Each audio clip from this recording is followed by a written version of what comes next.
welcome to episode number 27 of the LSR Podcast. My name is Matt Brown, joined each and every week by the brightest minds in all of the gaming industry. This week, we have the big three in Dustin, Gouker, Adam Candee, and Eric Ramsey, all joining me here on the pod. And guys, we are on Stitcher, Spotify, Apple, Google, all the places that you listen to your podcast. So please go in, subscribe, rate, review. 5 stars are great. 4 stars are awesome. Anything other than that, just don't bother. We don't want anything, unless they're 1 stars. Actually, we take 1 stars reviews as well. Really do appreciate that. And of course, follow everybody on the Twitter machine. Adam Candee, that is 2 E's, no Y. Eric _ Ramsey, Dustin Gouker. I'm Matt Brown, M2 as well. Guys, we have a really awesome interview with Nigel Eccles. You'll remember him as the chief guy over at FanDuel, who has now moved on. Just talking to him about everything that's going on in the sports betting industry and what he's up to post FanDuel. So be sure and stick around for that. We will talk about some numbers that we didn't get to last week because we were over at G2E. And of course, we'll hit on the big state news and launches and everything that are going on as well. Guys, real quick, if the people did not take the time to listen to the Megapod, which, by the way, I highly recommend going back to last week and listening to the Megapod. If you did not, it is not a timely type thing. It's not going stale or anything like that. So take the time. It's pretty long, but you can listen to it in chunks, and there's some really great stuff on that podcast here. We've gotten some pretty good feedback from it so far from the people that did take it in. But Adam, let's go ahead and just start with you really, really quickly in case people did not listen to that. What was kind of your one? We'll just go with one from everyone. What was your one big takeaway from G2E? My big takeaway from G2E was that the enthusiasm for sports betting remains quite high throughout the industry. However, the innovation certainly did not seem to match that enthusiasm this year. A lot of similar products, a lot of similar pitches that we were hearing from folks. So that's not necessarily an indictment of anyone. I think it's just a statement about where the industry is in terms of figuring out its place and how to move forward in the next year. Dustin, your one big takeaway from the Global Gaming Expo that took place here in Las Vegas. I'm with Adam on the sports side, and if for anybody hoping that like iGaming is going to get big in the United States, that's kind of outside of the online sports betting component. That's not really reflected at G2E. I mean, we might have states that come online for other things like casino and poker. Michigan is probably our best bet in the near future, but there's still none of that. All those iGaming companies are kind of tucked away in the corner. You don't get a whole lot of sense that anybody's excited about it, and that's a little bit of, the existing, casino industry in the United States is, despite the fact that we've seen really good things happen in New Jersey for online casino, just not a whole lot of will to push beyond online sports betting. Eric, what did you leave the G2E kind of saying, man, that was pretty neat, and or scratching your head about? Yeah, well, Dustin stole mine like he is prone to doing. But just to add on to that, Yes. It's interesting that it put into perspective where sports betting is in the gaming landscape. Most of that show is still slot and gaming technology. It's most of gaming is still casino gaming as much as we focus on sports betting. So that was interesting. I'm also glad it only happens once a year because I was freaking exhausted after 3 days of that. There's just a lot of noise and technology and people. It's just a lot of it's overload for 3 days. And drinking. A lot of too much drinking. Some of that too, perhaps.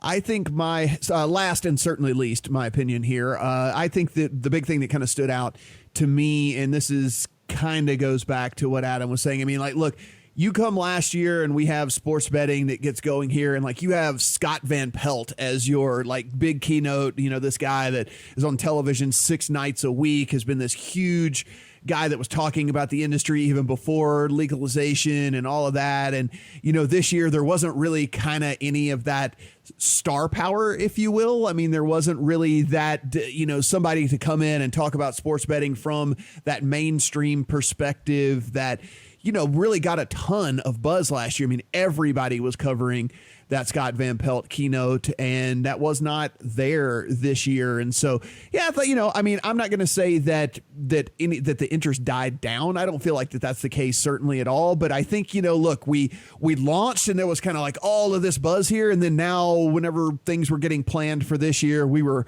pretty much, as people were making plans to come to this thing, it was pretty much just Jersey and Pennsylvania. I mean, we've had some states come online since, and of course stuff that we'll talk about here on the podcast. But I think that maybe next year, if we have a handful more states that are, up and rocking and rolling, maybe we kind of see this thing blow up a little bit more from the sports betting side. But definitely didn't seem like the stars were out or the star power was near as high on the sports betting side this year, just from my opinion. Am I wrong? Did I miss something? You're not a big Danica fan? I mean, but her thing wasn't really about sports betting, right? I mean, it was just kind of like about just kind of like gamifying all things or something or whatever. Yeah, and Magic Johnson was there. Was it just last year, I think? And the same way, it was just not a whole lot of sports betting. They seem to like take the sports stars and like make you think they're going to talk about sports betting, and then that doesn't happen. But she did answer at least one question about it in the Q&A after. But you're right. You're right. Apologize. You're not at all wrong about that. I do apologize then to Danica. If you want to, if you want to come after me on the Twitter, I'll text you right now. Yeah, I was going to say, if you want to come after me on the Twitter machine at Matt Brown M2 Danica, if you want to send me hate tweets. All right, let's talk about a new state that is online. And of course, who better to go to on this one than our very own Dustin Gouker, who gave us messages the second he was able to get back home, was very giddy that he was able to make bets in his home state. Oh yeah, I'm betting. That's right. Here in Oregon, the app is live. I think it's pretty good. It's it's not as good per se as some of the Pennsylvania and New Jersey apps, but I'm pretty happy with it. They've already announced numbers. The lottery keeps throwing out numbers. I think first few days before NFL, they said 500,000 was wagered, which is with not much going on. It was before NBA season even started. So good take up there. I will say I put some parlays on some Korean basketball last night. That was exciting. We're getting into that. You can literally bet on anything. It's way better than the bad apps for that. Anything you want to get down on, you can. The one thing that we've seen on Twitter, we haven't written a piece about it, but there's a little bit of a brouhaha about how sports betting is taxed, and I'll be curious more from your standpoint, because I don't think I've talked to you, Matt, about this. Is if you trigger a win, if you win a ticket or a bet that pays out more than $1,500, you get state tax here in Oregon. You get that immediately withheld, 8%. If you trigger a $5,000 win, you also have 24% in federal tax withheld. Now, I look at this and I don't think it's a huge deal, because I don't think a ton of people are ever triggering these. But if you are betting that much, I guess I do see it as a big deal. I know you've been known to wager that much. How much of this would stop you from putting big bets down if you had this in Oregon instead of and had something like that in Vegas? Yeah, I mean, it would certainly probably limit my action a little bit, and I think more of just from the confusion and the hassle standpoint of everything. I mean, having to try and calculate ROI and then your taxes and all that, and then at the end of the year and how this affects all that and your win loss and your profit. It's just, everything to me, it's just very confusing, I guess, if I would have to kind of calculate all this on the fly along the way, as opposed to just handing a gigantic wad of stuff to my accountant at the end of the year and saying hey, go at this or whatever. It certainly puts some confusion around everything. I guess I would have to dig in more. I guess I could sit down with, my accountant and be like, hey, how does this really affect everything? And how is this going to, mess with me at the end of the year or whatever it might. I don't really know the tax ramifications for me personally, but I guess the confusion aspect would certainly be kind of a bummer for me anyway. I mean, Adam, do you think that this is, I know you and I have been of the mindset here that people are going to bet and it doesn't really matter, how they go about it in whatever. I mean, as long as they're able to do it. But I mean, I guess what this would do is if you are a high roller in Oregon, and I don't know how many big bettors there are in Oregon, but there certainly are some for sure that have been playing offshore. I guess what it would do would discourage you from actually moving your action off of offshore and onto kind of a legal ground here, just for all of the added other BS that goes along with this. That's fair. I don't feel like this is something that affects the mainstream market in terms of its view of Oregon sports betting either, in terms of how we look at this. And when we talk all the way into the bubble about stuff like this, what we're saying is that it's also about how tax reporting is done and how you report winnings to the government if you've been an offshore player who's coming onshore. And it's not to say that anyone's not doing that appropriately. It's just more a matter of some of what we're talking about here is the cut coming up front or is the cut coming on the back end? It's a matter of when you're paying it. So, and I'm not an expert on this by any stretch, but this seems to be something where we're talking about a subset of a subset of a subset.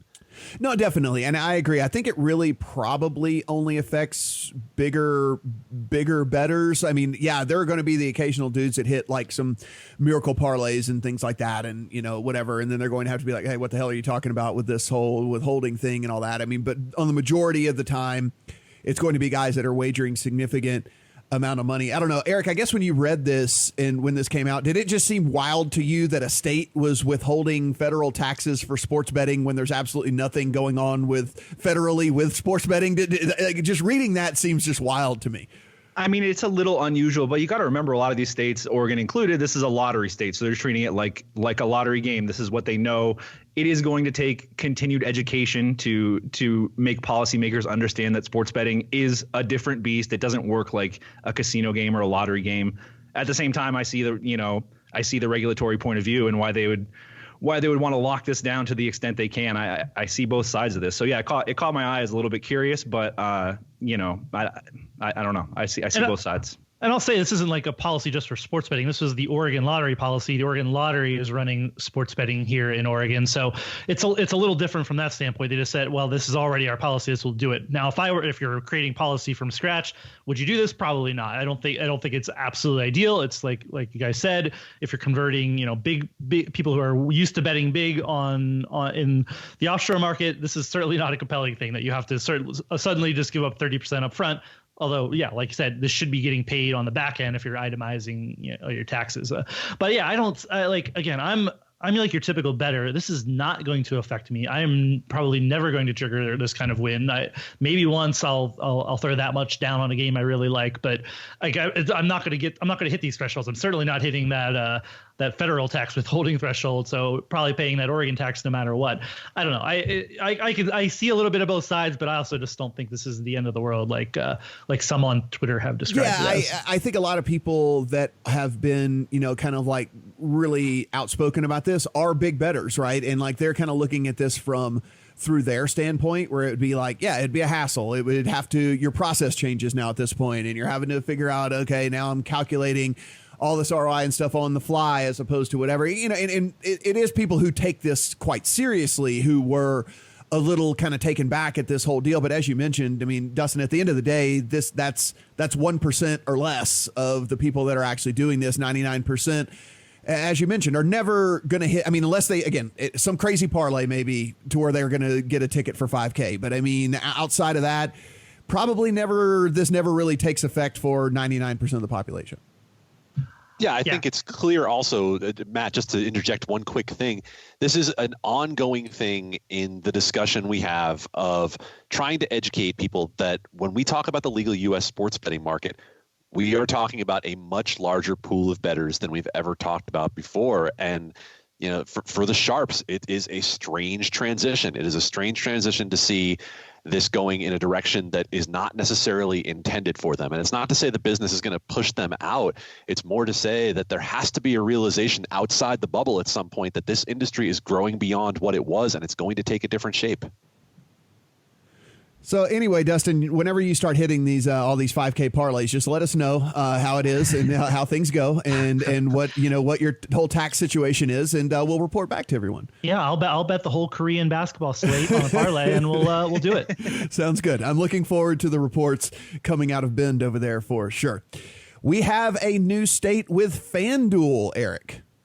Yeah, that's Indiana. That actually happened this week. They got approval to launch on Tuesday. They are the third online operator in Indiana. Member Bet Rivers opened that market earlier this month. DraftKings followed right behind them. Couple week gap, and now we have FanDuel in the market. We are, at least I am, expecting a lot from this market in the football season. They had a good start in September, about $35 million in handle with retail only. So, October numbers should give us some good insight into what that market can do. But 3 operators open for business in the great state of Indiana. FanDuel with their branding, we will see how this just comes in and starts to absolutely disrupt the market right off of the bat. But as we've mentioned, I mean, their brand seems to be winning out right now. Yeah, it's bad news for everyone else to see what FanDuel is doing elsewhere and to have them among the first to market in Indiana. That's a dangerous thing for the competition. I think that is 6 states for FanDuel now. They have New Jersey, Pennsylvania, West Virginia, Iowa, Indiana, and the retail book in New York. So they are expanding their little empire over the last year. And, you know, from what we've seen in New Jersey, a real threat, a real force in this industry for the long term. And we had the Boyd Gaming call this week. That, if you remember, that's the partner, the regional casino partner for FanDuel everywhere they open, and not in New Jersey, but elsewhere. They're leveraging that to get into the market. So, and their CEO is like, yep, FanDuel is probably going to do really well in Indiana. And that's until the narrative is proven wrong. FanDuel is going to be biggest in New Jersey, already biggest in Pennsylvania a short time. We expect, if not right away, will be pretty quickly it will be either 1 or 2. Certainly it will be, DraftKings has a little bit of an edge here and they started earlier, but we think it will be pretty quickly number 1 in Indiana unless something goes haywire. Adam, do we have a little news coming out of Rhode Island? Just a small bit of news coming out of the Granite State. 12,000 signups for the mobile app in Rhode Island that was approved by the legislature earlier this year, but the in-person registration for those accounts seems to be slowing down the progress. Less than half of the folks who have signed up have finished the process of going in and getting that account, and so the state appears to be falling short on its projections once again. Now, keep in mind, last year's projections that included retail only were insanely aggressive and probably never going to hit in the first place. Legislators saw the error of those ways, approved mobile this year, but having that in-person sign-up similar to what you have in Nevada and at least for the next year plus in Iowa seems to be slowing down the potential revenue for Rhode Island. And this is just a little aside here that I think that this is something, we've beat the dead horse, but I'll beat the dead horse a little bit more here. In Nevada, I actually did just a small amount of market research. And when I say the sample size was tiny, the sample size was certainly tiny. I'm talking like 10 to 12 people. But I happened to be down on the Strip earlier this week for a project that I had down there and made my way to the sports book. There were obviously a couple of World Series games going on. There was football and everything on Sunday night and Monday night. And I was talking to some people that I could hear that were saying that they were in from out of town. I had asked them if they had signed up for the mobile app at that particular casino, and they said no. And I was like, well, is there any reason why? You can do in-game, you can do whatever. And they're like, well, if I'm going to wait in line anyway to have to turn in the paperwork and all that, well, I'll just place my bet at the window and I don't really need to do online. And so I think that the mindset even there is like, well, if I have to go down there and wait in line anyway, then I'll just place the bet in person. I don't even need to sign up for the mobile app and stuff. So for the people that live at least in kind of like the close distance to some of these casinos, or if they're people that are just vacationing to some of these different places, and this might not necessarily be Rhode Island, but even just, any of these other states as well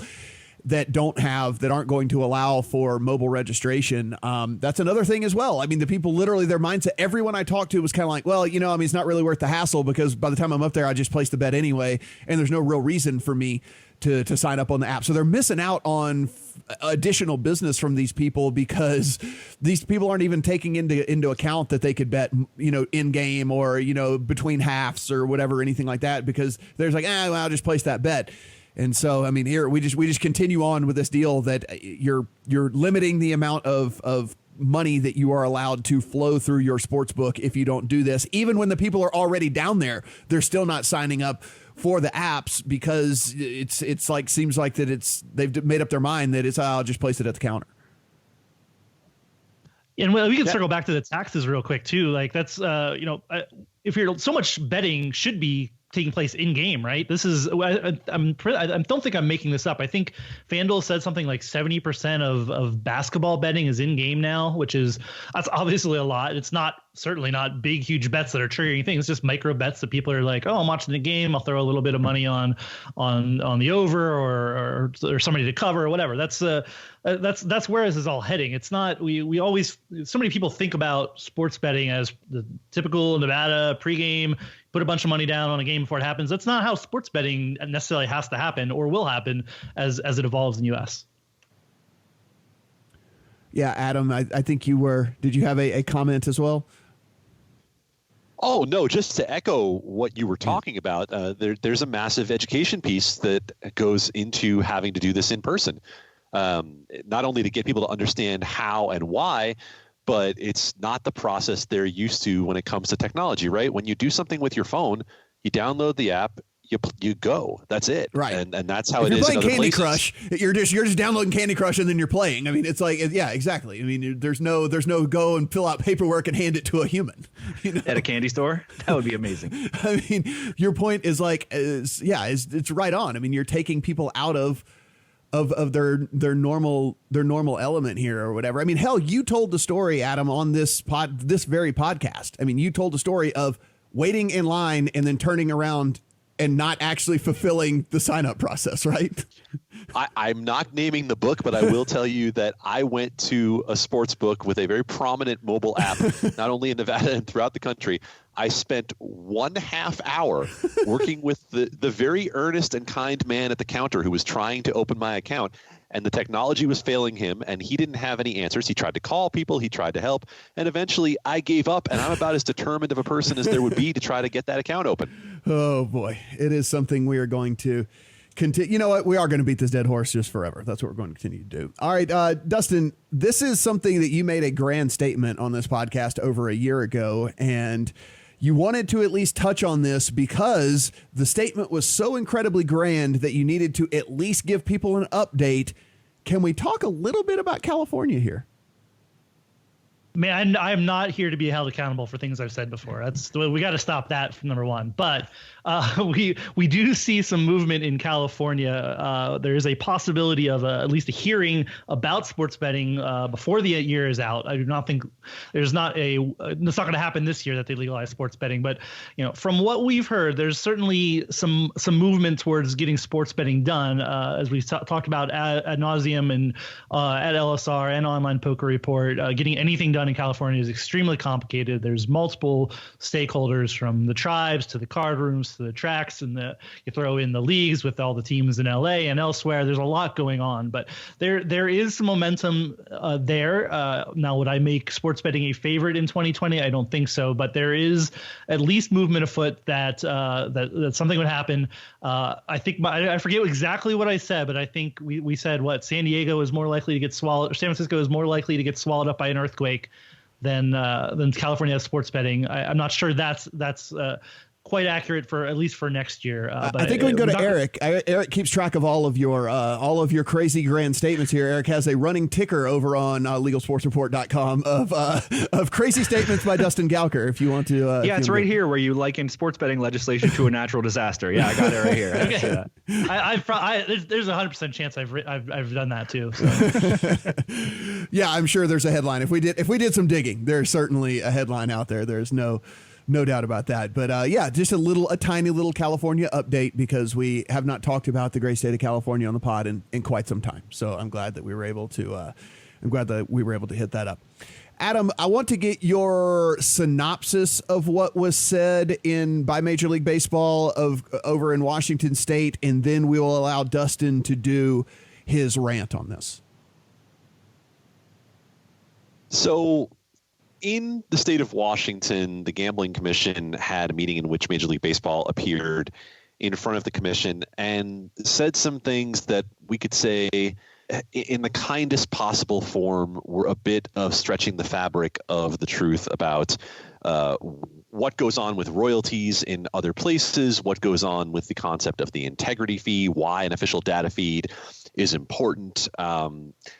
Long and short of it, there are some educated folks on the commission in that state who picked apart the argument that Major League Baseball was bringing, and ultimately it felt regressive. Honestly, that meeting felt like Major League Baseball in some ways returning to talking points that we thought 6 to 9 months ago had met their end. And it seems like as the new 2020 legislative sessions come around, we might be dealing with the discussion of a royalty or an integrity fee.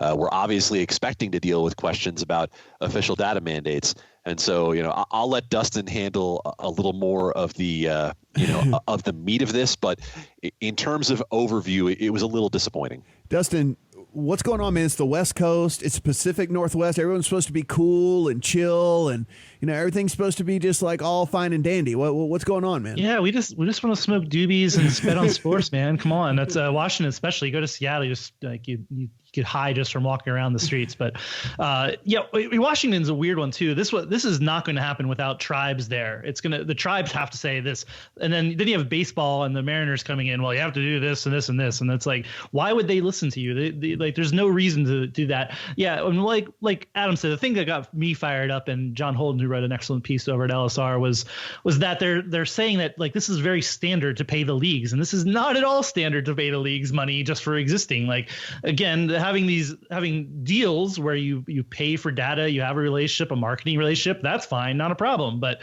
there are not like all these laws, and they basically said the UK, oh yeah, this is like everybody pays the leagues in the UK. It's like, that's not true. That's I'm not exact, like, again, the exact quote I'm not sure, and like Adam said, maybe a bit much to say they're lying, but certainly they're playing fast and loose with the truth. There's I'm totally was with Adam. Like, I thought we had kind of moved on from, we need to have royalties. We're like these official deals, the data, obviously they're going to still pursue that.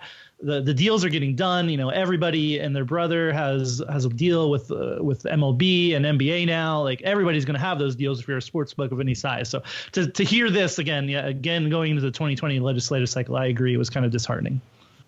This should be required. This podcast, between the three of you guys with your infinite knowledge on this, it should be required listening for all people that are considering sports betting legislation in their state. If you are a representative, or if you are an aide, or if you, whatever you are, put this podcast in the ear holes of all of these people here and let them listen to you guys talk, because I think there is a lot to be learned along the way here. We joke about some of the stuff on here, but really and truly, there is a lot of hundreds of hours of knowledge that you guys have put into all this. And so required listening for sure for those people. So get it done, people. Don't make us have to call you out on the podcast moving forward. Nigel Eccles, a big name. Of course, if you've been following DFS for years, you know the name Nigel Eccles, synonymous with FanDuel, was out there doing a bunch of doing a bunch of interviews, was certainly a guy that was always gracious with his time throughout the course of his time there, and has moved on and was able to find some time in his busy schedule to grant us an interview to talk about all the things, just sports betting in general, the landscape that are going on in life after FanDuel. So Adam and Dustin were able to sit down with Nigel.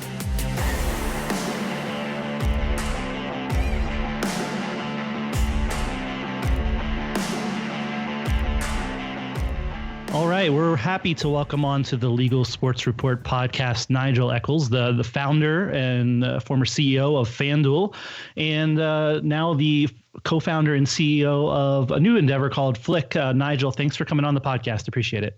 No problem. Thanks for having me. And I guess a good place to start is what you're doing now, since this is in fact a podcast, and your new endeavor deals with podcasts. So maybe tell us a little bit about what's going on there before we start. Absolutely, yeah. And so I left FanDuel nearly 2 years ago, and I left with one of my co-founders, Rob Jones, and we at FanDuel, we'd built up a business that had well over 1 million paying users, but we built a sort of huge community from what kind of we thought was an activity was quite niche, and people would connect with just their friends and playing fantasy sports. And we sort of thought, how do we really expand that, allow people to connect with lots of people playing fantasy sports, and that became FanDuel. And a core part of it was building that community. And so we built forums, we built chat, we built all these sort of live experiences. And so when we left FanDuel, we were like, okay, I think we know a bit about that. How do we apply that into other verticals, into other, sports and beyond sports? And so that's what we started working on. It's a group chat platform.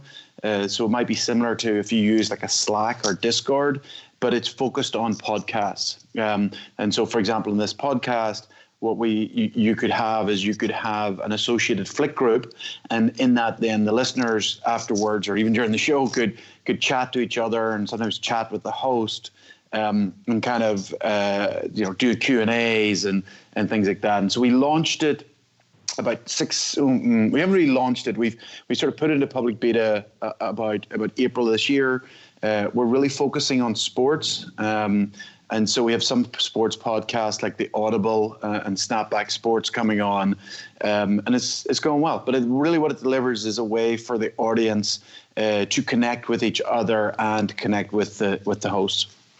And that's interesting because there is a lot of times a disconnect between podcast listeners other than like reading ratings and reviews and maybe on Twitter or what have you. So it sounds like something our podcast should be doing. Yes, absolutely. Yeah, we've spoken to hundreds of podcasters, and they've said as well, I always say, what's the number one means of getting feedback from your audience? And they say things like email. And I'm like, whoa, there's got to be a better way. And so, it's just a really great way sort of connect with your audience and grow the listenership. All right. Well, that's cool. And obviously wish you well on that endeavor. But we're here more to talk about, FanDuel, sports betting, or what you've seen in the market. Obviously, you left FanDuel kind of before the federal sports ban was lifted last year. I guess just start off, tell us what you think about what you've seen. That's kind of an all-encompassing question, either from FanDuel, which obviously you're intimately knowledgeable about, or just the sports betting landscape in general. Yeah, I would say it's developed and I'd like to say pretty much how I expected it to develop, in that even in the summer, so whenever it got cert to go to the Supreme Court, I sort of viewed, I said, okay, if this gets repealed, and obviously there was a lot of uncertainty then, I see this becoming, and at the time I think I had a forecast of a $15 billion revenue market. And the way I got there was to look at per capita sports betting spend in UK, Ireland, and Australia, and then apply it to the US and said, if we got all 50 states. And so I think, my impression is that it is heading in that way. I also thought that legislative change would be fairly quick.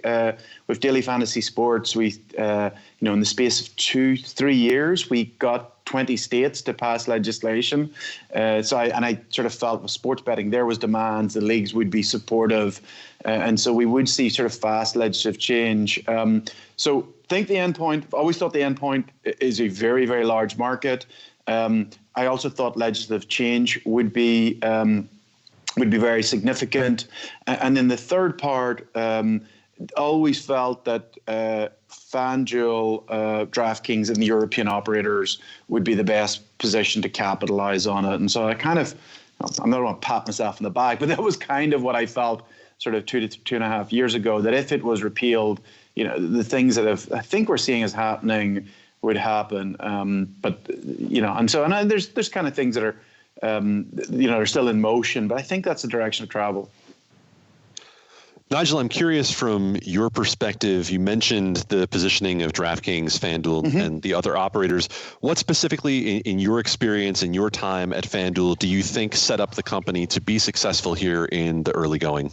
Yeah, no, it's a really good question. And there's lots of kind of test case, because, you can compare FanDuel with DraftKings, and then you compare FanDuel with, say, MGM as a different platform, with a really good brand. So the things that FanDuel had, which was a huge advantage, is one, nationally recognized brand within sports. Number two is operational expertise with regards taking deposits and sort of running something that there's a lot of similarities to a sportsbook. I would say three, they have that sort of team on the ground in terms of sort of knowing how to market and develop, that user base. And then I would say four is they have that existing user base. So people, over 1 million paid active users who have money on account and who transferring over to Sportsbook is pretty effective. And we saw that in New Jersey, where FanDuel's reporting sort of over half of their revenue were coming from half their sports betting revenue was coming from existing FanDuel customers. I'll say as we sit here, obviously you weren't a part of the direct sports betting part of this, but FanDuel has obviously grown into a leading brand, leader in New Jersey, leader in Pennsylvania, early days. It sounds like there's a little bit of a sense of pride of what you built and what it's become, because none of this probably would have happened without you. Yeah, no, absolutely. I think it's fantastic what FanDuel's achieved. I also have a strong connection with Flutter and Betfair. So I was a very early employee at the company, which was called Flutter.com in the UK. So this is in 2001. We merged with Betfair end of 2001. That company became Betfair. Betfair then merged with Paddy Power. Then Paddy Power Betfair obviously merged with FanDuel, and then changed its name back to Flutter, which is the company I worked with like 18, 19 years ago, which is kind of full circle. So yeah, sort of, I think Betfair, Flutter Entertainment is a really good company. And I also think that FanDuel is a really good company. And I think its performance to date, it just underlines that. And is now the largest online gambling company in the world, thanks to the merger with Stars. Once that comes through, it's it's kind of crazy, the narrative there. Yeah. Go ahead, Adam. Nigel, I'm curious from your perspective with the early success that the operators you've mentioned, including FanDuel, have had. We do hear from some in the European market who say to us, it's early, right? There's still a lot of opportunity and there's still a lot of change to come. How do you see the development of that in terms of customer loyalty? And, we hear from a lot of people that, once they start with a particular brand, they're likely to stick with that, at least in terms of the more recreational player. I'm curious from your experience, what you've seen in the UK, what you expect in the US, how you think that might play out. Yeah, it's a good, very good point. It definitely is early. However, sportsbook customers tend to be very loyal. So I now live in New York, but if I'm back in the UK, I've got 2 sports betting accounts. One is with Betfair, which I opened in 2000, and one is with Paddy Power, which I opened in 2003. And even though there's probably 20 other sportsbooks account I could have opened, I've generally just stuck with them because, like, I'm not overly price sensitive. I actually think they're both good products. And so that's what I expect we will see in the US as well, is that there's actually not very strong reason to sort of shop around as a recreational player. And so I think the customers the sportsbook is acquiring now, I think a lot of them they're going to have for a very long time. And then secondly, if we look at how the UK market has evolved, it's not like there's been any new entrants in the last sort of 10 years that have significant market share. And so the major players today were all operational. If we go through the major players, let's just through them. It's Paddy Power by brand. So Paddy Power, Betfair, Sky Bet, maybe Ladbrokes, William Hill. These are all brands that were operational by at least sort of 2001, 2002. In fact, by 2000, when Betfair launched. So there has been new entrants, but the winners actually were set pretty early on. The only maybe slight exception to that would be Sky Bet, that was a very small player early on, and under their CEO, Richard Flint, did an amazing job at becoming a major player. But in general, the winners today were winners sort of 15 years ago. So that's why I look at the market today and say, okay, there will be movement, but when I look at 5-10 years time, I think you're going to see the same names on the board then as you see today. So as you've watched the rollout of the legislative side of this over especially the last year or two, it's no secrets that it was always let's say fluid in the DFS space in terms of managing that side of things. How have you seen it develop from the regulatory side with sports betting? How would you compare it to what you went through with DFS? How do you mean the legislative change? Just in terms of how legislators have approached sports betting, versus your experience with DFS. Yeah, so with DFS, there was a different dynamic.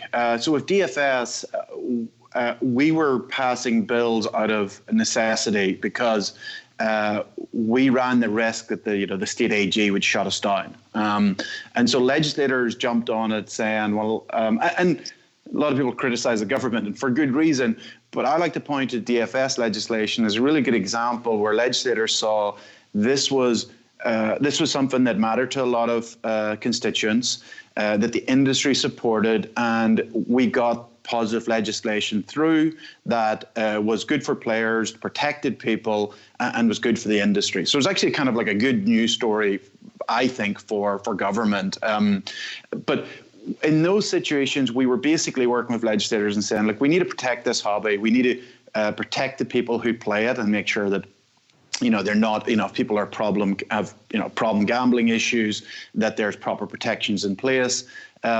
And we need to ensure that no one, like an AG, comes and tries to shut it down. And so legislators in general were very receptive to that. And that's why we had so much success changing the laws. With sports betting, it's different in that in nearly every one of these states, sports betting is not legal. And so this is about enabling. But there's a similar dynamic in that legislators see that sports betting is just incredibly popular. And people are doing it today. They're doing it legally. There's no protection. And so legislators get and say, well, why don't we, as Adam Silver says, like, why don't we bring this into the light? Like, people want it. It's good for the leagues. It's good for sports fans. It's good for those players. And that's what I've seen across the different states as legislators sort of seeing that and saying, okay, we should be getting on board with this, and we can tax it as well. So I think it's been a very good momentum. It's been a very good trend, shall we say. And again, it was you guys set the stage for that too. It's DraftKings and FanDuel already familiar with the lobbying efforts, so it's a lot easier to go in second round and say, "Hey, we do sports betting too. Why don't you listen to us now?" All that helped, I'm sure. Well, I think there's a much bigger so there it was just really us and DraftKings, but now for sports betting, obviously we have the casinos and we have the leagues in race courses who are in some states incredibly politically connected. So there's actually more political support or sort of a broader constituency supporting it now than back in the day when it was just us and DraftKings. And a lot more cooks stirring the pot as well. Like they're not all totally aligned by any means. We know that, but they're all sort of saying, look, we should have sports betting, but let's fight over the details. I'd be remiss if I didn't point this out. You found us, you said, organically. I mean, obviously not watching the sports betting industry every single day, but you found the podcast. You told me we get it half right, half wrong, which as you pointed out to me, so it means we also get it half right. You don't have to say specifically what we get wrong, but I'm happy to hear that too. But I guess I'm more curious. What's the thing that you see in the narrative around sports betting and just maybe gambling in general that you think is wrong that either we're doing or anybody's doing from where you sit? I think I'm not saying necessarily it was you, but there's you can own up to this or not, but one of the things that I've repeatedly seen from analysts and industry observers, it's like, hey, this is going to be MGM and Caesars and ESPN and the big, companies like CBS are going to win this market. And we saw this from years ago. And I always sort of thought this is running an online sports book and running a casino are about as similar as running a hotel and building a video game. They are completely different. And so I always found it hysterical that they sort of thought, oh yeah, MGM, this is a huge big casino company. They will basically have a world-beating online sports book. And I was like, and they were smart enough to sort of know they weren't unless they partnered with somebody like GVC. But that was the biggest, always to be my biggest complaint. It's like, why do observers always seem to think that, these big casinos are suddenly going to get really good at something that they're just not good at? You go into, I don't know if they're better today. I haven't been in Vegas in a while, but I always remembered it was impossible to get a hotel room in Vegas online. You go to the website and it shows you this sort of crappy little pictures of the room, and you're like, this is the guy who's going to build this amazing sportsbook experience. Like, I can't even get an hotel room here.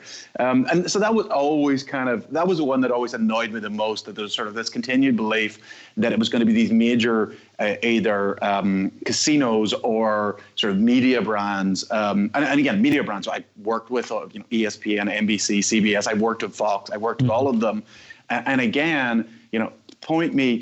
Some of them have got a lot better, but point me to their amazing operational experience at building web products, at building amazing apps, and executing on them. And it's pretty thin on the ground. And so I always just found it was ridiculous whenever people were like, "These are the guys who are going to do it and dominate this market." And I sort of felt I was in a bit of a minority then. I think, with the numbers now, people are now saying, actually, maybe it is going to be more the European operators. Maybe it is going to be more FanDuel and DraftKings. As Adam can tell you, the apps in Vegas still are not very good, and I travel there from time to time, so that's certainly borne out in that.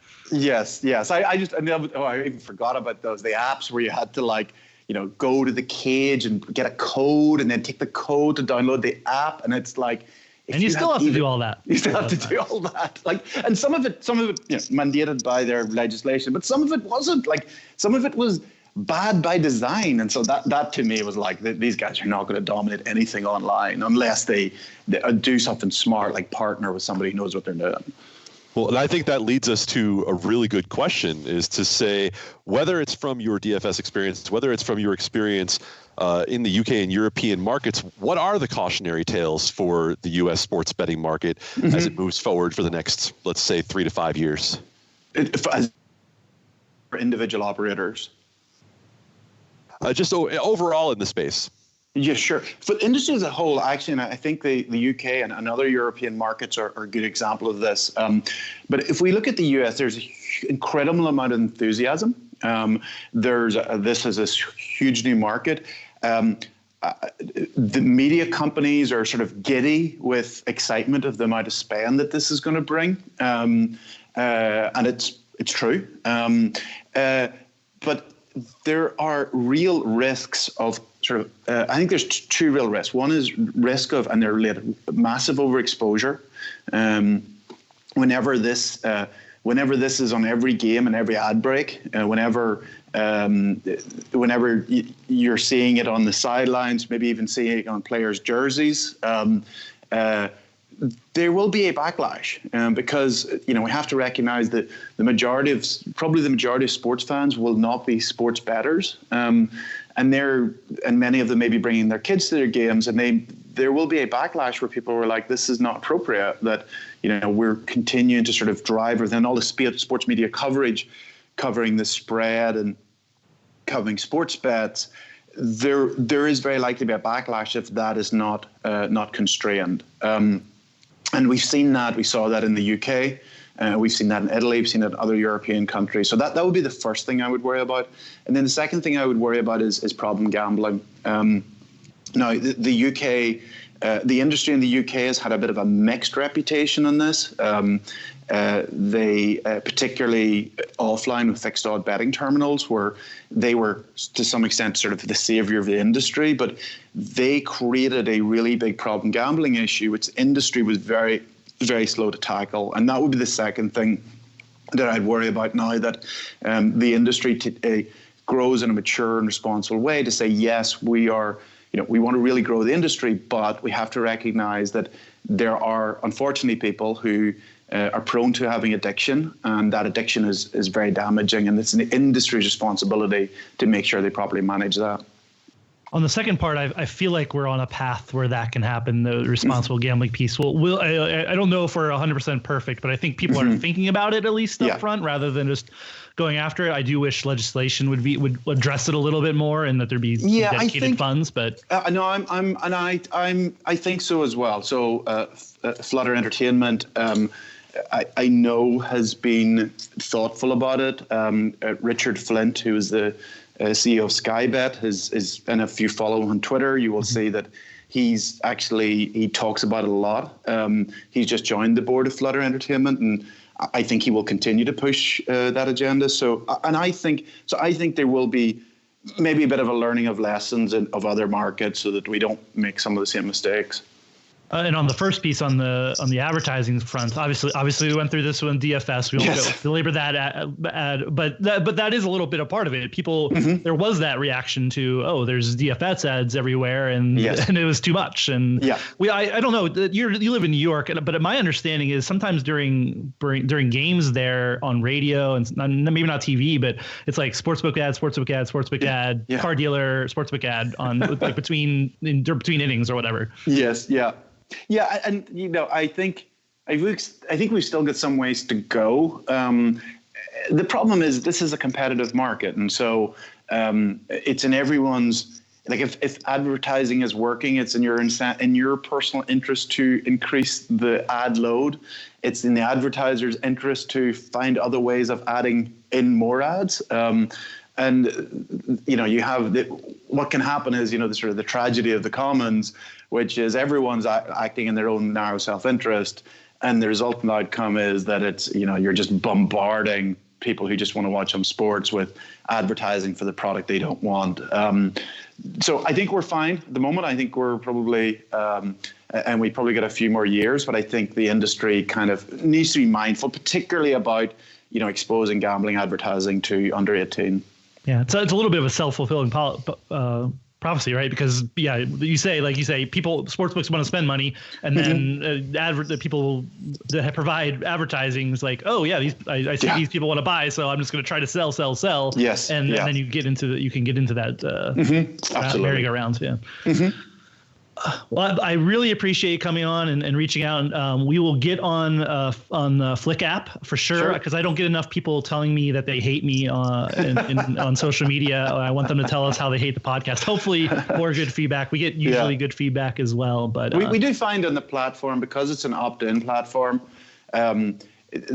typically it's the fans that come on. And so it's a much, it's not like a Twitter scenario where you get sort of drive-by shootings every 15 minutes. It's really people who actually are, fans of the show, interested in the content, want to talk to other people sort of who are similar to them. So it does tend to work pretty well. All right. Well, look for the LSR podcast on Flick soon so you can ask questions. Absolutely. All right. Very good. Thanks for your time, Nigel. Great. Thank you. Again, thanks a lot to Nigel Eccles for taking the time to talk to us here on the Legal Sports Report podcast. Adam, what stood out from you from that interview with Nigel? Nigel was quite candid about the development of the U.S. market and, pretty self-referential almost in a way, and talking about the idea of advertising and not really throwing this in people's faces, because we, of course, are going to go right back to the DFS ad blitz and then the repercussions that came from that when we hear him talking about that. So that is a cautionary tale I thought was very interesting from him. Obviously we weren't discussing the issue of the day with the lawsuit that was out there, but I feel like he gave us a pretty good picture of, even if he were still, deeply involved in the space, how things would be progressing, and still sounded very connected to everything. Dustin, you're obviously not your first time to talk to Nigel over the years. Always a dude that's been pretty forthright with everything, and kind of come out and just really said how he's thought and felt for the most part over the years. Yeah, it was interesting to me. I mean, obviously, we sit on this podcast and talk all the time about how FanDuel Sportsbook dominates the markets it's in, and part of that is what he did. There's no doubt about that. He created the company that is the foundation for that, the brand, the database that they leverage in a lot of these states. So it was interesting. I mean, they have the ongoing litigation with the regarding him leaving FanDuel and the amount that was paid for FanDuel when it was taken over by Paddy Power Betfair. But he does seem to have a sense of pride of what's going on and what's happened. I'll also say this got us involved because we talked about it on the pod, on the interview, his new endeavor, Flick. We are now on Flick. You can find us if you download the app in the App Store or Google Play. We are Legal Sports Report, or there will be a link on the LSR podcast, so you can then chat with us or hurl tomatoes at us virtually, or whatever you'd like to do if you'd like to interact beyond just Twitter or email or what have you. Love it, love it, love it. Eric, one of the things we love to do on this podcast, talk about numbers. We have some numbers coming out of New Jersey. We do. We're going to talk more about FanDuel dominating the markets. It was a real good month, September, for New Jersey. 445 million in handle. That is a record for the state by a pretty good bit too. That turned into 38 million in revenue, also a record. And FanDuel crushing. They about 17 million of that 38 came from FanDuel. So they continue their dominance over the market. The Resorts Network with DraftKings and Fox Bet gets the silver medal with about 11 million in revenue for the month. And there's just a huge drop off between those two and the rest of the field. If you look lifetime revenue dating back to launch, FanDuel and DraftKings have right at 75% between them. So that is where we stand in New Jersey after October.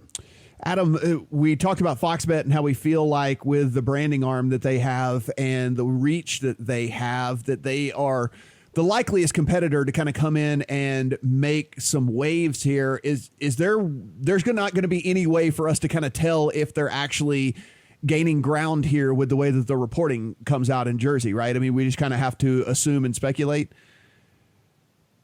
We can find out a little bit. It's never going to be officially reported. We do talk to the operators behind the scenes and get a little bit of a sense of where they see that breakdown shaping up. So we are at the mercy of that information.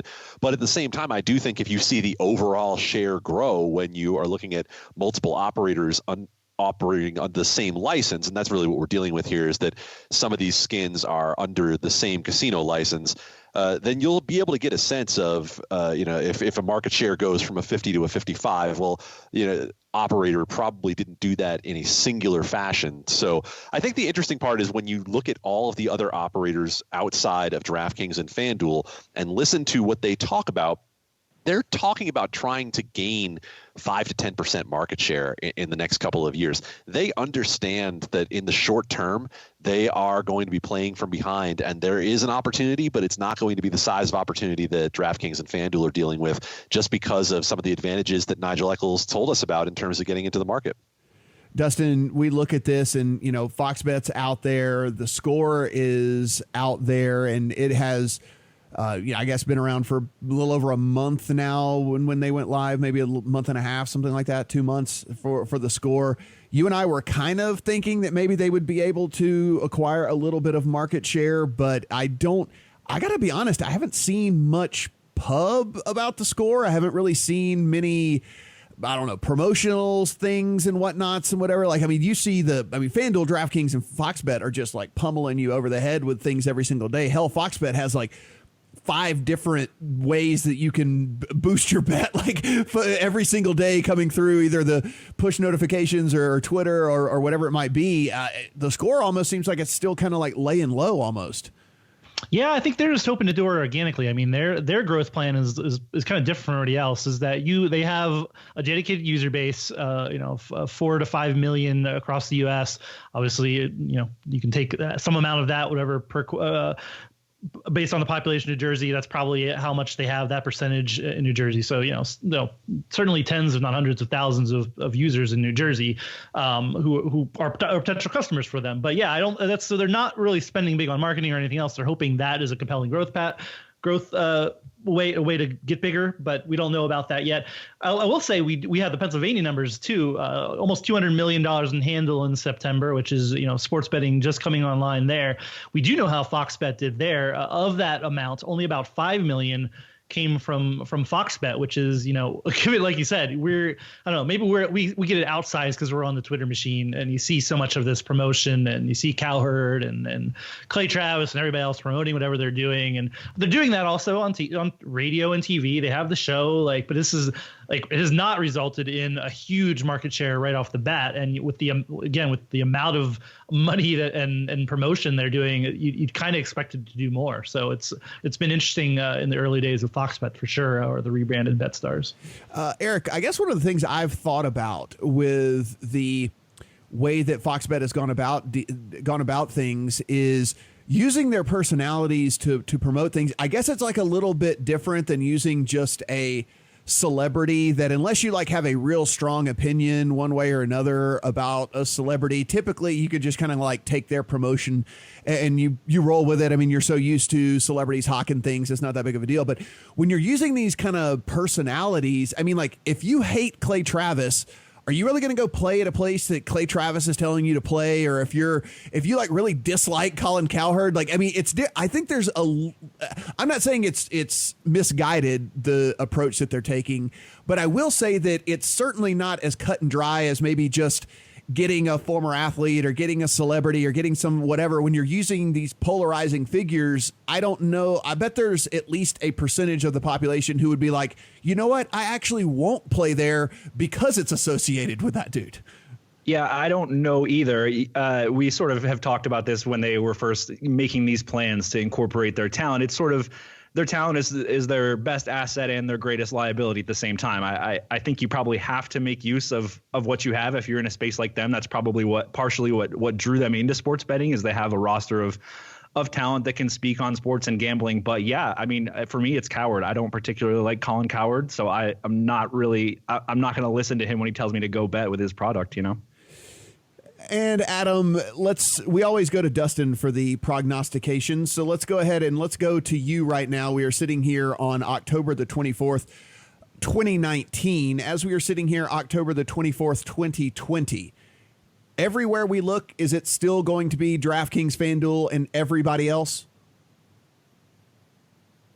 No, not necessarily a year from now. I think it's way too difficult to predict what the other operators will be able to do. I think there's a lot of money yet to come into this market. I think there's a lot of question about who's going to put forward a significant ad spend, who is willing to put together that kind of ad spend or marketing blitz. And I also don't think some of the major casino operators have done a particularly good job at this point of activating their own databases nationally. So is it still going to be them as the leaders? Yeah, I think for a 12-month period, absolutely. But I do think there's the potential for one or two of the European operators coming in to pick off some market share and make at least a clear number 3.